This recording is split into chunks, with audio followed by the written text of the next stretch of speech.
Adjustment समझाने के लिए मैं पहले एक क्लिप को ऐड कर लूंगा और उसके बाद आ जाऊंगा एडजस्टमेंट में। यहाँ पे सबसे पहले आपको मिलता है ब्राइटनेस, जो कि आपकी क्लिप की ब्राइटनेस को बढ़ा देता है। और फिर है यहाँ पे कॉन्ट्रास्ट, जो कि कलर्स के कॉन्ट्रास्ट को इंक्रीज कर देता है ताकि सारे कलर्स विजिबल हो। उसके बाद है सैचुरेशन, जो कि कलर्स की वैल्यू को इंक्रीज कर देता है, जिससे सारे कलर्स थोड़े ज्यादा ब्राइट और विजिबल होने लगते हैं। इसको कम करने पे आपकी क्लिप ब्लैक एंड व्हाइट भी हो सकती है। फिर आता है एक्सपोजर। ये भी ब्राइटनेस बढ़ाने का काम करता है, लेकिन एक बैलेंस्ड वे में, जैसे कि सनलाइट ही पड़ रही हो। फिर आता है शार्पन, जहाँ से आप अपनी डिटेल्स को हाईलाइट करवा सकते हैं, जैसे कि बाल्स हो गए या फिर पत्ते हो गए।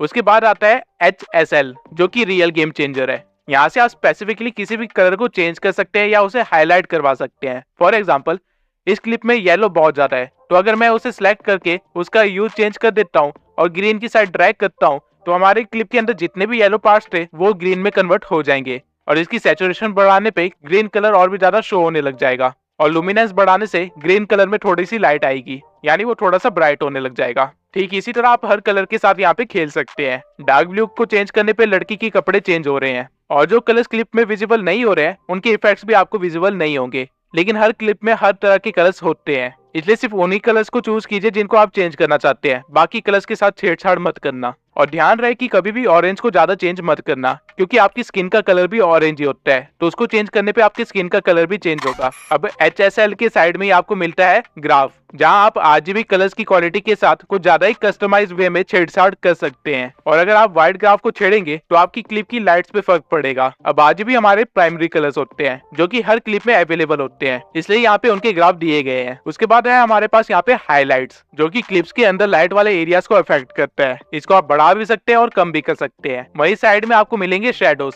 जो कि डार्क एरियाज को अफेक्ट करता है। और टेम्परेचर से आप विंटर या समर्स वाला इफेक्ट दे सकते हैं। ह्यू अगेन आपकी कलर्स को चेंज करने का काम करता है, लेकिन एक बैलेंस्ड वे में। और फेड आपकी वीडियो को थोड़ा सा कम कॉन्ट्रास्टिंग कर देता है। उसके बाद आपके पास आती है वैग्निटी, जिससे आप अपने क्लिप के कॉर्नर्स को या तो लाइट कर सकते हैं या फिर डार्क डाउन कर सकते हैं। और ग्रेन से आप अपनी क्लिप को थोड़ा सा क्रिस्पी बना सकते हैं। अब अगर आप ओरिजिनल वीडियो और फाइनल वीडियो को देखेंगे तो इसमें आपको काफी ज्यादा फर्क फील होगा। और इसी के साथ मैं आपको एक और छोटा सा फीचर दिखाना चाहता हूँ, जो कि है फ्रीज। फ्रीज करता क्या है कि आप अपनी क्लिप में जहाँ पे भी रुके हुए हैं वो वहाँ की एक इमेज ले लेता है, काइंड ऑफ आप स्क्रीनशॉट भी कह सकते हैं, और उसी क्लिप्स के बीच में ऑटोमेटिकली कट लगा के एडजस्ट कर देता है, जैसा कि आप देख सकते हैं। ये फीचर आपके बहुत काम आएगा अगर आप गेम एडिट्स या फिर मूवी एक्सप्लेनेशन वीडियो बनाते हैं तो।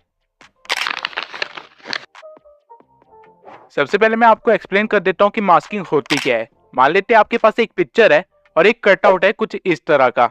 अब अगर आप इस कटआउट को इस पिक्चर पे रखेंगे तो आपको क्या दिखाएगा? सिर्फ उतना ही पार्ट जितना कटा हुआ है। अब जो ये हमारा कटआउट था इसे मास्क बोलते हैं, और जो हमने अभी किया उसे मास्किंग कहते हैं। अब इसको कैपकट में कैसे करते हैं वो देख लेते हैं।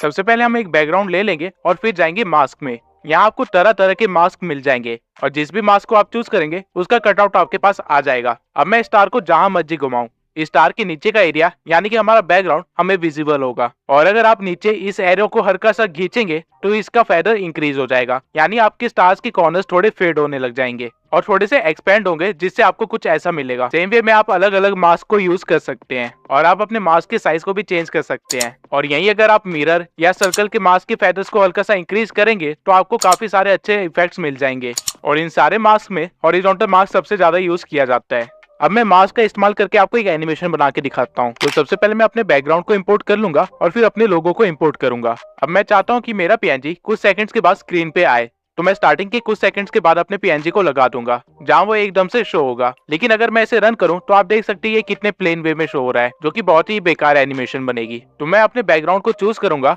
और यहाँ मास्क में आ जाऊंगा और रेक्टेंगल मास्क को चूज कर लूंगा और इसे पूरा स्केल कर दूंगा ताकि स्टार्टिंग में मेरा कोई भी सीन कट आउट ना हो। और फिर लगा दूंगा एक की फ्रेम। उसके बाद हम थोड़ा सा आगे बढ़ेंगे जहां मेरा लोगो अपीयर होगा, और उससे पहले भी एक की फ्रेम लगा देंगे क्योंकि मुझे एक फास्ट इफेक्ट चाहिए। और फिर थोड़ा सा आगे बढ़ के जैसे मेरा लोगो अपीयर होता है वहां मैं एक और की फ्रेम लगा दूंगा और फिर एडजस्टमेंट में जाके एक्स एक्सिस और वाई एक्सिस को कम कर दूंगा। अगेन एक रेक्टेंगल बना लूंगा जिसको मैं 2 फिंगर से हल्का सा टिल्ट करके डायगोनली रख दूंगा और फेदर को इंक्रीज कर दूंगा कुछ इस तरह, जिसके बाद हमारी एनिमेशन कुछ इस तरह की बन जाएगी। पहले नॉर्मली एक बैकग्राउंड चलता है, फिर एक फास्ट इफेक्ट के साथ मेरा लोगो अपीयर होगा।